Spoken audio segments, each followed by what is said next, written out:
Uh, Also, very interesting poll is that the less educated people prefer Armenian Prosperous or Republican Party, and with the college or higher education people, they don't want to vote at all. So, what does it mean? That there is a kind of apathy among people who are well informed about country, or is just It's difficult to say because some of the questions that you raise, the answers are not in questions we've asked. So of course we can speculate, we can think about why is it, but we did not ask a question which goes to the why of this one. It's Steve?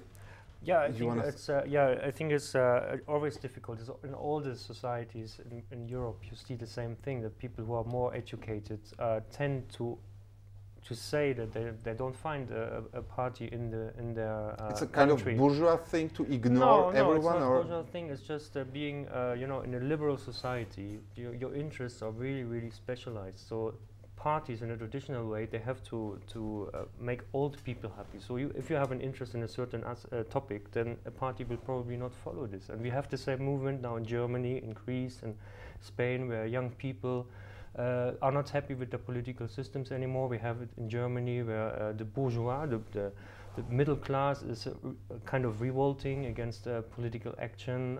So there is something happening in our democratic societies. Armenia had a very painful experience of post-election crisis management, and the first March was kind of the low point of that. What does your result show about the kind of the level of antagonism between society?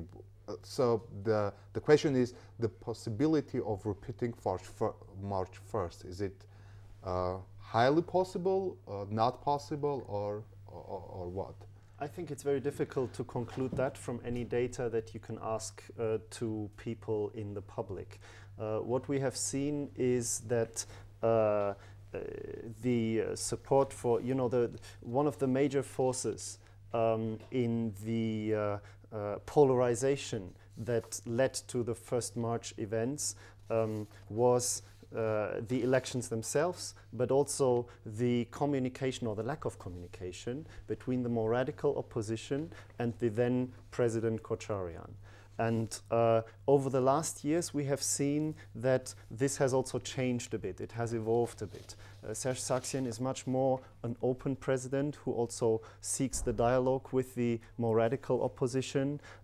Today, you can do demonstrations wherever you want, and the country has moved in very many ways beyond that stage. Now, very much will depend on the elections themselves. How will they be conducted? And also, as I have mentioned earlier, the phase before, so will the campaigning be more or less fair, or will there be undemocratic moves? And on this it will depend. If there are undemocratic moves, it will provoke again the more radical oppositional forces. This is very clear.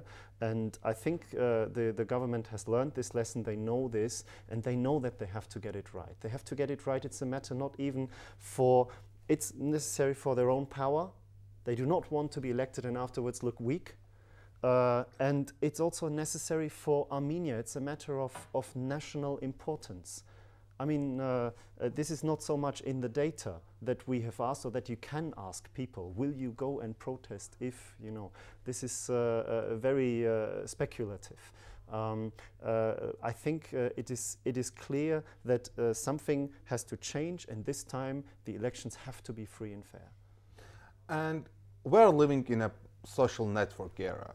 Do you think that somehow this political campaign or rally will be kind of mirrored in social networks, or the rally will go to the social network, or is kind of isolated from the Armenian reality? You mean whether whether the political parties will include social networks and internet in their political rallies? They should. They should. Yeah. Definitely, they should. It's nowadays. It's one channel of communication to people and to reach people, and especially certain target groups are only in the internet. They do not watch TV.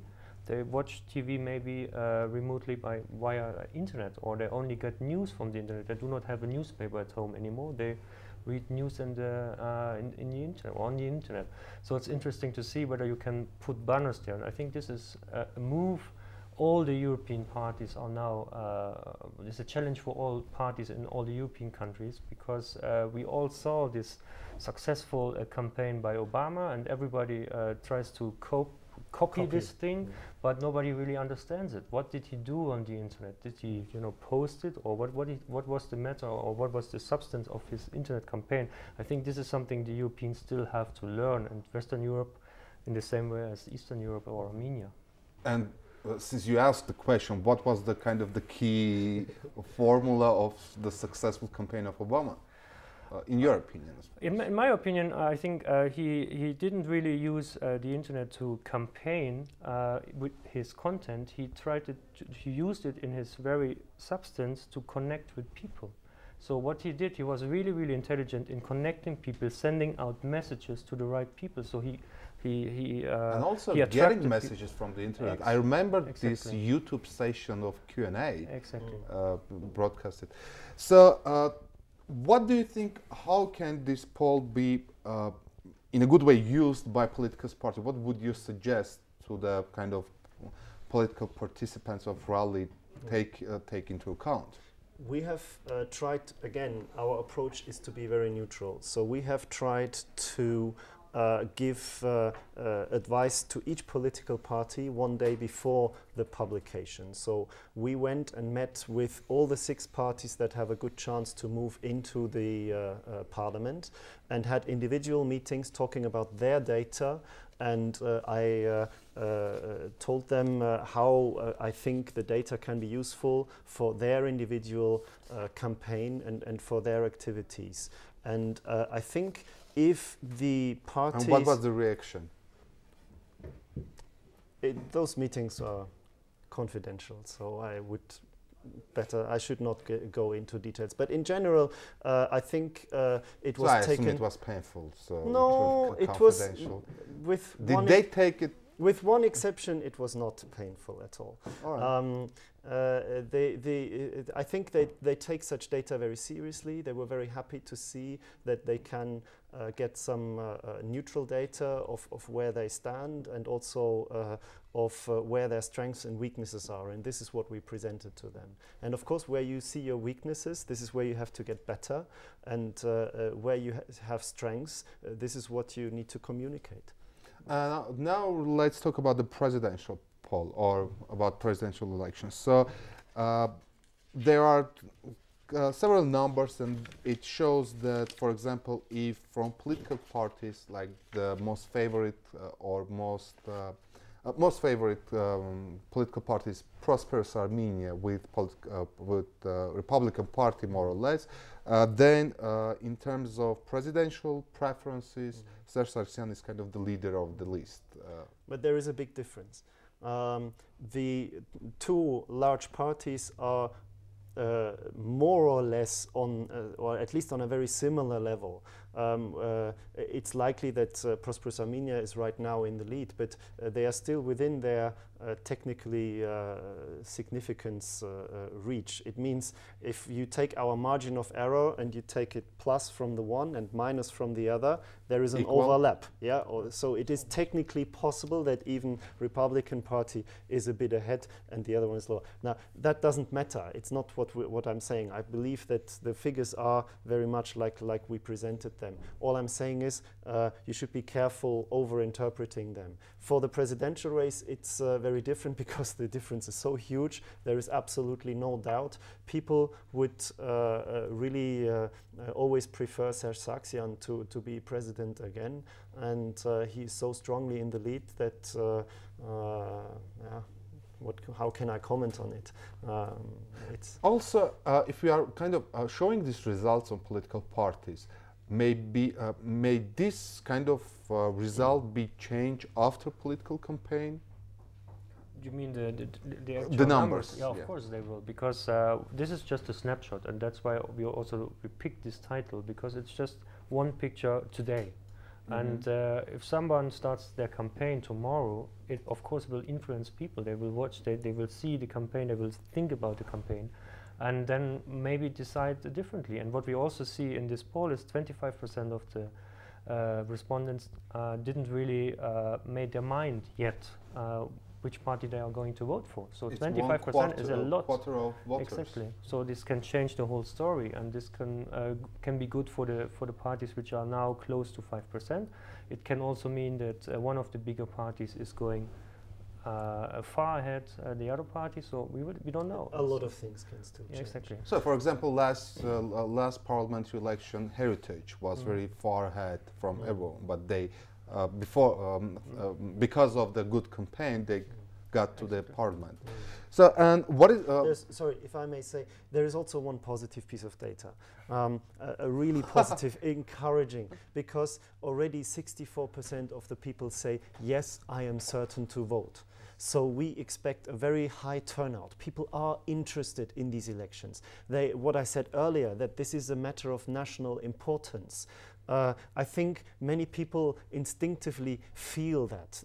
They see that they need to go and vote, that this is either it's your obligation, it's your duty as a citizen, or they feel that they really just need to do it to make at least some attempt to participate in this process. And I always say, you know, if you don't go and vote, then afterwards you have no right to complain. Yeah? Oh, so I hope that this trend will continue and that even more people will in the end go and vote. But from this figure at this early stage, I think it's very encouraging, and it looks like very many people will go and vote. When is the next poll? I hope we will be able to do it at the end of end of April. So you are planning to do it? We're planning to do it. It's very likely that we will do it, but we're still finalizing the details. So I cannot yet promise it. All right, gentlemen, thank you very much for your comments. Thank you. Սիրելի հեռուստադիտողներ, հիշեցնեմ, որ մենք զրուցում ենք Հայաստանի Եվրոպացի բարեկամներ կազմակերպության գլխավոր քարտուղար Մայքլ Քեմբեքի եւ TNS-ին կազմակերպության մեթոդաբանական բաժնի ղեկավար Ստիվ Շվարցերի հետ։ Մեր զրույցի առանցքը Հայաստանի Եվրոպացի բարեկամներ կազմակերպության պատվիրած սոցիոլոգիական հարցումներ, որտեղ կային տարբեր թվեր, այդ մասին մենք խոսեցինք, օրինակ, որ Հայաստանում 55% բնակչության հետաքրքրված է քաղաքականությամբ, ավելի քան 64% պատրաստվում է մասնակցել ընտրություններին, որ խորհրդանական կուսակցություններից կամ առաջկա խորհրդանական խորհրդարանում ցանկանում են տեսնել Բարգավաճ Հայաստանին, Հանրապետական կուսակցությանը, ՀԱԿ-ին եւ նաեւ Ժառանգության ՀՅԴ-ին, եւ այս առիթով տարբեր մեկնաբանություններ ինչեցին, ու ամենագլխավորը, որով նաև իր խոսքը եզրափակեց Մայքլ Քեմբեքը, հետևյալն է, որ մասնակցությունը ամենագլխավորն է այս ընտրություններին, որտեղ երբ որ դու չես մասնակցում, հետո ավելի դժվար է բողոքել, այնպես որ բոլորս դեպի խորհրդարանական ընտրություններ, այսպես ասած վերաձևակերպելով Մայքլ Քեմբեքի ասածը։ Այսքանը, եթե դուք բաց եք թողել մեր զրույցը, սա բանաձևն էր, շնորհակալություն ուշադրության համար եւ ցտեսություն։ Thank you.